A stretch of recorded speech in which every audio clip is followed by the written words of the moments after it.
Bonjour Alexis. Bonjour Pablo. Merci d'avoir accepté mon invitation. Alexis, tu es historien du journalisme, maître de conférences à l'université de Reims et tu viens de publier Jupiter et Mercure, le pouvoir présidentiel face à la presse aux éditions Les Petits Matins et du CELSA. Alors, Jupiter, c'est Macron, bien sûr, et Mercure, c'est le journalisme du nom de la première revue française au XVIIe siècle. Alors, dans ton livre, tu reviens sur les rapports entretenus par notre président, mais aussi ses prédécesseurs avec les médias. Et ta thèse principale, à mon sens, c'est que c'est avant tout le pouvoir présidentiel qui va façonner son rapport à la presse, et non l'inverse, comme on aurait pu le penser, et cela, bien sûr, modulo quelques couacs et incompréhensions parfois.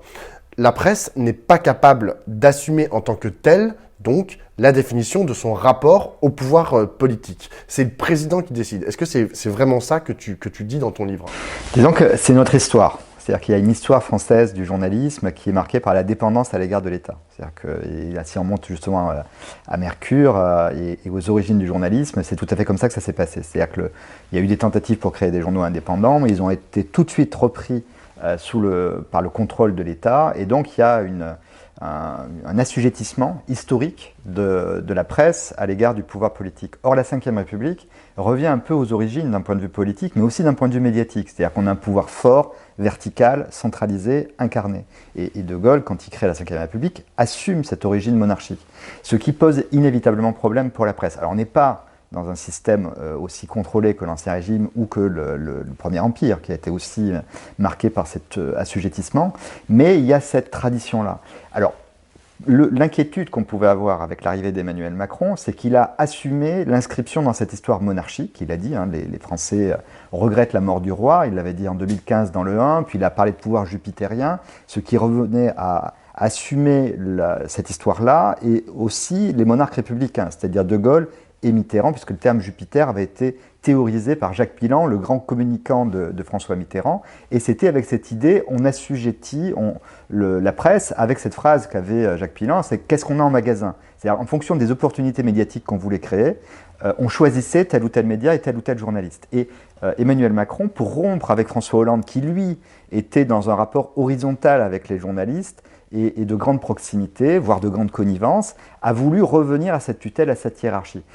Alors on peut se dire que les Français veulent ça, qu'il y a cette tradition, et quand on regarde les débuts réussis d'Emmanuel Macron, la marche au Louvre, l'extrême verrouillage de la communication, il a été bien accueilli, y compris par les journalistes. Donc on pouvait se dire, effectivement, la presse n'assume pas son rôle de contre-pouvoir. Heureusement, on est en République, et très vite, elle a critiqué cette mainmise sur les médias, ou cette tentation de la mainmise, et on peut considérer que le grand moment de basculement, c'est l'affaire Benalla, puisque c'est typiquement une enquête journalistique qui démasque en fait le pouvoir, et ça va aussi exhiber les méthodes de communication très verrouillées de ce pouvoir, avant l'affaire, après l'affaire, dans le refus de réagir, dans l'invective dans les jardins de la Maison de l'Amérique latine, 6 jours après le début de l'affaire, on sait qu'il insulte quasiment les journalistes. Qu'ils viennent me chercher. Qui viennent me chercher. Nous avons un pouvoir médiatique qui se prend pour un pouvoir judiciaire. Ce sont des mots extrêmement forts, qui d'ailleurs dénotent avec cette pratique très verticale, et on est presque dans un discours populiste, et qui traduisait une position de faiblesse. C'est-à-dire que la presse avait repris son rôle de contre-pouvoir. Donc oui, il y a une tradition de la dépendance française des médias à l'égard du pouvoir, mais heureusement on est dans un contexte démocratique, et je trouve que sous ce quinquennat, passé la première année où elle a eu du mal à trouver son juste rôle vis-à-vis du pouvoir, elle a assumé ce rôle de contre-pouvoir, et je crois qu'on peut considérer que ce quinquennat marque une forme de dignité du journalisme. Alors évidemment, il faut différencier, mais en tout cas la presse écrite a parfaitement joué son rôle de contre-pouvoir. Oui, parce que en fait, lorsque tu dis presse, ou même lorsque moi je l'ai dit en introduction, on a l'impression que c'est un corps homogène, alors qu'en fait, pas du tout. Il y a des énormes différences entre la presse écrite, la presse télé ou la presse radiophonique, mais même aussi aujourd'hui avec la presse sur Internet. Et puis, même à l'intérieur de ça, je pense qu'on peut faire des divisions, je veux dire, entre CNews et BFM, ou la France Télévisions, ou entre Le Monde, Le Figaro, ou des plus petites revues comme par exemple Regard. Enfin, on n'est pas du tout au même niveau. Est-ce que justement Emmanuel Macron, comment il a géré en fait ces différents interlocuteurs? Est-ce qu'il les gère, ou est-ce que il ne considère par exemple qu'il n'y a que le BFM qui trouverait grâce à ses yeux et donc à qui il pourrait donner des interviews. Quand je dis BFM, ça peut être BFM et France Télévisions ou Le Monde, ou est-ce que il essaye de varier un peu ses interlocuteurs? Enfin, comment il gère cette multiplicité de la presse? Alors déjà, il y a effectivement, là, quand on parle de la presse, il faut bien distinguer dans la Ve République les médias audiovisuels de la presse écrite. Et si on revient aux origines, De Gaulle, il décide d'utiliser le RTF comme un moyen de répondre à la presse écrite. Et cette phrase qui est citée par Perfit, la télévision est à moi, la presse est contre moi. Donc c'est cette idée que la presse écrite, lui étant hostile, il doit avoir un instrument de réponse. Donc il y a déjà cette dichotomie très forte dans la Ve République. Et on peut penser qu'Emmanuel Macron, c'est pour ça qu'il a traité l'audiovisuel public de honte de la République, ce qui est complètement contraire à la vérité. L'audiovisuel a une très bonne image publique, a une très bonne image et a de bons scores d'audience depuis plusieurs années. Mais c'est une façon d'affirmer cette verticalité du pouvoir et cette idée que bon, je reprends le contrôle des choses. C'est l'antre du pouvoir jupitérien, l'audiovisuel public, dans la Ve République, et il a voulu revenir à cette origine. Les médias écrits, je crois qu'il a très vite compris qu'il ne pouvait pas les contrôler de la même manière. Et en plus, il y a une lacune d'Emmanuel Macron par rapport à ses prédécesseurs, qui était sa force à l'origine, c'est-à-dire qu'il ne connaissait pas très bien la presse, et la presse le connaissait peu. Donc, on n'a pas vu venir ce candidat. La presse a assez peu documenté son ascension. Il a pu réussir comme ça sur une espèce d'effet de surprise, mais après, il a manqué de relais journalistique et de connaissance même du monde de la presse écrite. Et la tutelle, en tout cas, c'est moins d'ailleurs Emmanuel Macron que les Mormons. Si on prend le rôle de Sibeth Ndiaye, de Sylvain Faure, d'Ismaël Emelien, qui ont traité vraiment de haut, de manière très méprisante, et parfois jusqu'à l'injure, les médias dès la campagne. Le Monde a été tenu à l'écart pendant plusieurs mois parce qu'ils avaient osé faire une sur le candidat sans programme. Et donc, le réflexe, déjà jupitérien, c'était de les tenir à l'écart du reste de la campagne. Ils ont cru qu'on pouvait se comporter comme ça à l'égard de la presse écrite. Et dans un premier temps, la presse a hésité, mais très vite, Le Monde a fait des articles très critiques. Je me rappelle d'un article qui était au moment du soir de la Rotonde, qui était un article de Solène de Royer sur le bon plaisir du président, parce qu'il avait dit que c'était son plaisir de recevoir ses amis à la Rotonde. Alors, il n'y avait pas que ses amis, c'était déjà un effet de cour, et c'était une façon de renvoyer à cette histoire monarchique qui était revendiquée par le candidat. Donc Le Monde n'a pas été assujetti au pouvoir, et les autres journaux dans l'ensemble ont essayé de jouer leur rôle critique, et je crois que l'erreur d'Emmanuel Macron, c'est d'avoir pensé que parce qu'on connaît les actionnaires, il avait des liens avec Bolloré, c'est autre chose, mais avec Xavier Niel, il avait des liens avec Bernard Arnault, notamment par son épouse, et que parce qu'on connaît les actionnaires, on contrôle les journalistes. Heureusement, ça ne fonctionne pas du tout comme ça. Alors, il y a un paradoxe énorme, en fait, entre le pouvoir jupitérien que tu décris et presque ce retour à un espèce d'ancien régime vis-à-vis de la presse pour Emmanuel Macron et sa volonté d'incarnation d'un nouveau monde. Comment tu l'expliques? Est-ce que tu penses que Emmanuel Macron, il l'a aussi un peu pensé, il s'est dit, genre, comment c'est possible de vouloir incarner la Startup Nation et en même temps d'incarner un pouvoir présidentiel qui ressemble plus à ce que faisait De Gaulle, voire à ce que faisait à la comparaison avec les monarques? Moi, je pense la Startup Nation, c'est pour le vocabulaire utilisé, c'est pour cette modernité, cette nouveauté, le canuet, en fait, le canuet qui a réussi. Pour l'histoire des médias, c'est pas du tout ça. C'est-à-dire et là, je pense qu'il faut le prendre au mot, il faut le prendre au sérieux. C'est-à-dire qu'il a 2 entretiens programmatiques, au 1 en 2015 et à Marianne en 2016, où il assume l'exemple de la monarchie, de Bonaparte, de Gaulle et de Mitterrand. Mitterrand, il ne le dit jamais très clairement, mais quand on dit Jupiter, on dit Mitterrand. Et ce sont des monarques républicains ou des monarques tout court qui ont assumé un pouvoir très centralisé, très vertical et une tutelle sur la presse. Donc je crois qu'il a cette compréhension-là de l'histoire française. Après, il a aussi, c'est quelqu'un de très intelligent, et 1 an après l'entretien à Marianne, donc au début de son quinquennat, au Spiegel, en septembre 2017, il dira donc à ses journalistes allemands, les Français sont un peuple à la fois monarchiste et régicide. On est 1 an avant les Gilets jaunes. C'est-à-dire qu'il connaît très bien l'histoire et il sait que cette tentation monarchique, elle s'accompagne d'une pulsion régicide. Et c'est évidemment ce qui va se passer sous son règne. Il en avait conscience, il ne l'a pas suffisamment prévenu parce qu'il a assumé cette histoire-là, il a assumé la tutelle sur les médias, des propos très, très durs, très clivants, et ça s'est retourné contre lui, d'abord avec l'affaire Benalla, qui est une affaire journalistique, la presse écrite qui assume son rôle de contre-pouvoir, et les Gilets jaunes, c'est une révolte populaire, mais qui témoigne aussi de la fragilité de ce monarque qui n'a pas suffisamment de relais dans le monde de la presse, et notamment dans le monde de la presse régionale. Il avait commencé, c'est toute l'ironie, après l'affaire Benalla, à essayer de se rapprocher des territoires et de la presse régionale, la PQR, avec l'itinérance mémorielle, où il avait fait des entretiens à plusieurs médias locaux, médias régionaux, mais les Gilets jaunes surviennent juste à ce moment-là et témoignent de ce manque d'ancrage local et de ce manque de lien avec la PQR. Donc il a assumé l'histoire monarchique, mais malheureusement pour lui, il y a eu une tentation régicide qui a été plus forte que que cette force de l'histoire monarchique. Mais pour revenir à ta question, le Nouveau Monde n'existe pas pour le côté médiatique de Macron. Alors évidemment, il va utiliser les nouveaux médias, c'est-à-dire qu'il utilise les réseaux sociaux, il utilise Facebook, mais pourquoi il les utilise? On le voit dès les premiers déplacements, il tient à distance les journalistes, il les parque quasiment. Alors cette pratique des poules, ça existe depuis longtemps, sauf que lui, il ajoute le fait qu'il diffuse ses propres images sur Facebook, et les journalistes qui sont là à côté en sont réduits à suivre le déplacement du président par les images de l'Élysée sur Facebook. Autrement dit, on utilise les nouveaux médias, mais pour faire quelque chose de très ancien, c'est-à-dire le contrôle de l'image, le contrôle de la parole et la mise en scène par l'État de ses propres mots et de ses propres images.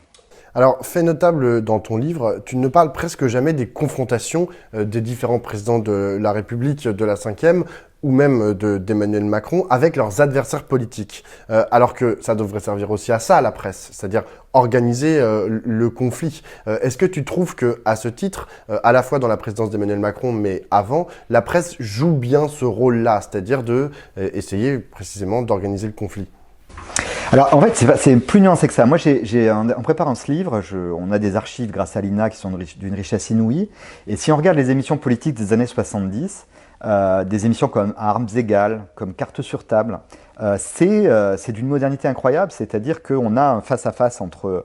Alors, Cartes sur table, c'est un homme politique face à deux journalistes, El Kabbach et Duhamel. Mais Armes égales, c'est deux politiques face à face. Et c'est comme un ring de boxe. Il y a un public qui d'ailleurs prend parti. On se croirait chez Hanouna aujourd'hui, sauf que c'est journalistique. C'est cadré par des journalistes et donc beaucoup plus intéressant. Mais là, on a vraiment un affrontement et je trouve que la télévision, et pourtant on est sous l'ORTF encore, joue parfaitement son rôle. Et je trouve qu'on a plutôt perdu ça. C'est-à-dire qu'on ne sait plus créer des face-à-face aussi efficaces et avec le côté télégénique qu'il y avait dans les années 70. Donc je trouve qu'on a un peu perdu ça et que trop souvent on se réduit. Alors dans ce règne, il y a eu des épisodes totalement ratés. L'interview par Delahousse d'Emmanuel Macron, là c'était un retour à l'ancien régime terrible parce qu'il accompagne le président dans l'Élysée, il lui pose des questions extrêmement convenues, on dirait vraiment un courtisan. Heureusement, ça n'a pas toujours été comme ça. Si on regarde, Emmanuel Macron, il a su affronter des journalistes du type Plenel et Bourdin. Alors il maîtrise très bien parce que ça se fait dans le palais de Chaillot. Donc on a ce cadre très solennel qui fait que les questions des journalistes qui essayent de faire déchoir le président de sa stature tombe un peu à plat parce qu'il maîtrise le cérémonial. Mais si on regarde ce qu'il a fait à Brut, où il a vraiment des journalistes qui sont dans la confrontation et qui assument ce rôle de contre-pouvoir, ça se passe aussi très bien. Et il est bon dans ce registre-là, Emmanuel Macron. Donc je pense que la presse, elle est capable de mettre en scène des oppositions, soit du journaliste vis-à-vis du président, soit des camps politiques. Mais je trouve qu'on n'a plus d'émission qui ait la qualité de ce point de vue-là d'Armes égales ou de Cartes sur table.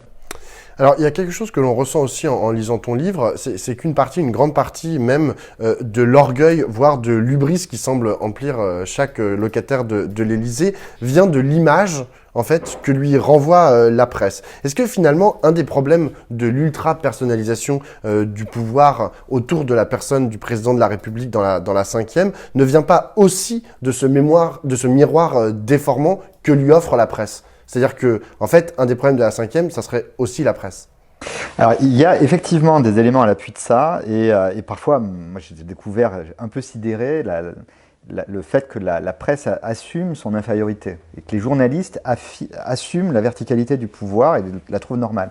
Et celui qui a bien raconté ça, c'est Mathieu Sapin, le dessinateur, qui a suivi d'abord l'épopée de la campagne de François Hollande, puis l'exercice du pouvoir. Et dans une dernière BD, Comédie française, il compare Macron à Hollande et il montre que les journalistes qui suivaient Hollande le méprisaient en disant François Hollande a trop de respect pour nous, du coup on ne le respecte pas. Et au contraire, Macron, il trouve que cette verticalité, eh bien, c'est très bien. Alors ça, c'est vraiment les journalistes rubricards qui suivent le président et qui finalement méprisaient ce président qui, lui, était dans un rapport d'horizontalité, de complicité avec les journalistes et qui admire la verticalité du pouvoir. Ça, on peut quand même s'interroger ici sur des réflexes qui sont dus à cette histoire dont je parlais tout à l'heure, mais qu'il faudrait vaincre. Cela étant, la presse, elle reflète l'opinion publique, elle l'accompagne, ça peut être un miroir d'effleurement, mais si on regarde, tu parlais de la personnalisation du pouvoir, la naissance de Paris Match, donc en 1949 et jusqu'à la mise en place de la Ve République, ça accompagne le goût grandissant des Français pour la personnalisation du pouvoir. Que même De Gaulle, qui détestait ça, a fini par intégrer. Il reçoit au début de sa traversée du désert la rédaction de Paris Match à la Boisserie et il raconte même l'histoire de sa fille trisomique décédée, enfin des choses que lui détestait, mais parce qu'il comprend qu'il y a le goût des Français et que si lui veut revenir à un pouvoir centralisé, vertical et personnalisé, il est obligé de revenir à une presse de ce type.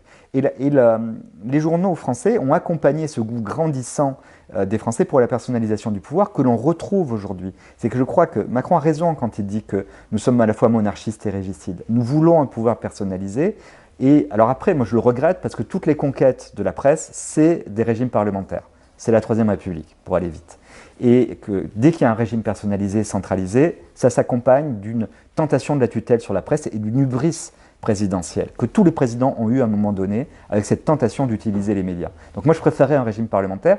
Il n'empêche que on ne peut pas juste dire c'est la presse qui veut de cette personnalisation. Il y a un goût français dans notre histoire pour un pouvoir centralisé, incarné et personnalisé.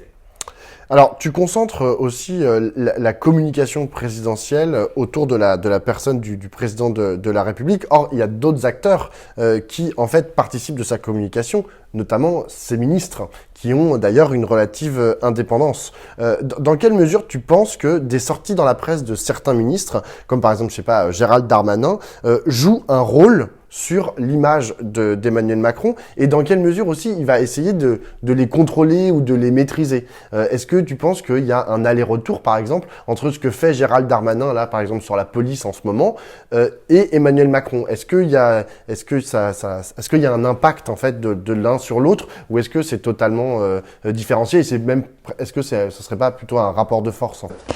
Oui, il y a un rapport de force, mais il est très ambigu et très mitterrandien, en fait, Emmanuel Macron, et encore plus aujourd'hui qu'au début. Il l'est plus depuis qu'il ne parle plus de Jupiter et qu'il est revenu à cette forme de voilà, je ne tranche pas entre les ministres. On a vu ça avec Jean-Michel Blanquer aussi. C'est-à-dire que dès qu'ils prennent trop d'existence médiatique, il va avoir tendance à les reléguer, même à les mépriser et à les humilier. Ça s'est passé avec Blanquer. Et là, par exemple, pour Darmanin, il ne tranche jamais. Il le laisse avoir des sorties de plus en plus droitières dans la presse, qui sont quand même très inquiétantes. On l'a vu encore cette semaine. Et lui-même je pense que c'est le en même temps, c'est-à-dire qu'il veut faire une campagne très à droite, on le voit bien, il utilise les médias pour ça, hein, c'est ce que j'essaie de montrer à la fin du livre, CNews, Valeurs Actuelles, et les ministres qui vont très très loin dans cette ligne-là, il leur donne pas tort, mais il leur donne pas raison non plus. Donc il se tient à distance, il se tient en surplomb, sur l'Olympe, Jupiter, et il laisse ses ministres, je pense qu'il les reprendra comme il a repris Marlène Schiappa, quand elle est allée sur ces assises de la laïcité, c'était ça, et qu'il a vu que ça prenait pas dans l'opinion publique, mais il l'a laissé tester ça, et quand il a vu que c'était un échec, là il l'a repris. Donc finalement, c'est le côté darwinien du président, il les observe dans l'espace médiatique, et s'ils prennent trop de place, comme avec Blanquer, il va avoir tendance à les humilier publiquement. Si ça ne prend pas, il va avoir tendance à se détourner d'eux. Et là, dans le cas de Darmanin, je pense qu'il attend de voir ce que ça va donner. C'est l'évolution de l'opinion.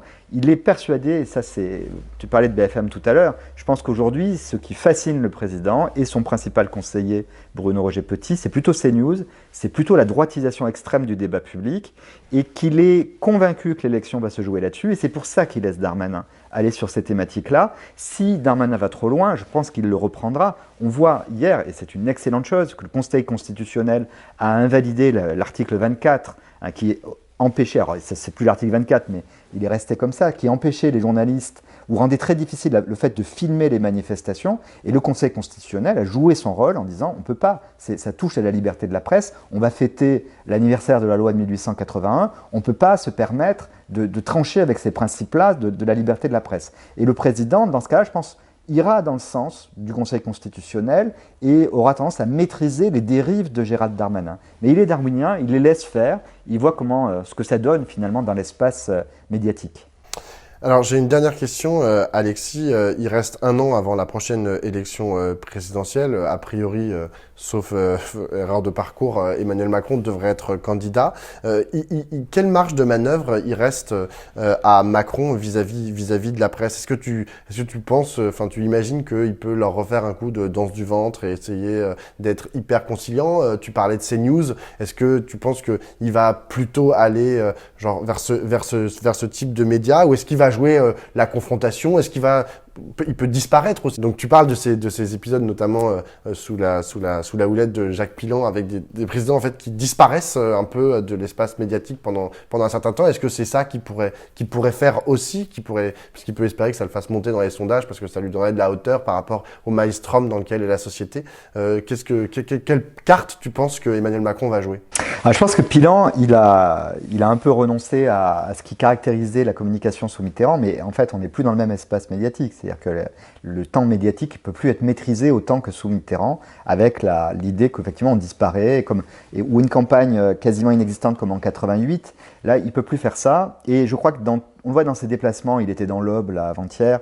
Ce que les journalistes me racontaient, c'est qu'il était très conciliant, très proche, très amical même avec les journalistes, beaucoup plus qu'au début de son quinquennat. Et ça, c'est un peu la thèse que je développe, c'est qu'il n'est plus Jupiter au sens initial, il s'est rapproché des journalistes, il a compris que l'extrême verticalité trouvait ses limites, mais il reste Jupiter au sens où il instrumentalise les médias. Et ses liens avec CNews ou avec Valeurs Actuelles visent à trianguler. Et ça aussi, c'est mitterrandien. La triangulation, c'est la part sombre du mitterrandisme, l'utilisation de l'extrême droite pour cliver et pour faire, à l'époque c'était diviser la droite, aujourd'hui c'est créer les conditions d'un nouveau face-à-face avec Marine Le Pen. Donc je pense que la stratégie d'Emmanuel Macron, c'est, évidemment il va quand même donner des signes à son électorat traditionnel, mais il veut créer les conditions d'un nouveau face-à-face avec Marine Le Pen. C'est pour ça qu'il utilise Valeurs Actuelles, c'est pour ça qu'il utilise CNews. Il voit aussi la puissance de Bolloré, de ce groupe qui a des ambitions très fortes dans la presse, donc c'est à la fois voulu et contraint. C'est-à-dire qu'il est obligé de composer avec les ambitions médiatiques du groupe Bolloré, et puis avec la droitisation du débat public. Malheureusement, on voit bien que ça se cristallise beaucoup sur les questions sécuritaires, et tout n'est pas voulu par Emmanuel Macron. Donc il joue avec les armes qui sont les siennes, et cette arme, aujourd'hui, je crois que c'est la triangulation. Alors il va y avoir un rapprochement avec la presse, il va être plus conciliant, d'ailleurs il l'est depuis 2019, il accueille davantage d'interviews, il fait du off, qu'il détestait au départ, il disait que c'était des relations poisseuses avec les journalistes. Depuis 2019, il refait du off. Donc il a normalisé sa communication, mais il continue à être le maître jupitérien au sens où il instrumentalise les médias de manière plus cachée. Et c'est ce que lui conseillait Bruno Roger-Petit, son conseiller de l'ombre, qui disait dès 2017 « il faut que Jupiter meure pour que Jupiter vive ». Autrement dit qu'on n'emploie plus le mot Jupiter, mais qu'on soit Jupiter de manière secrète. Et je crois que dans l'utilisation de CNews, dans l'utilisation de Valeurs Actuelles, eh bien, il y a cela, il y a un Jupiter que j'ai appelé masqué, une volonté d'utiliser les médias, mais sans le dire. Merci beaucoup, Alexis. Merci, Pablo.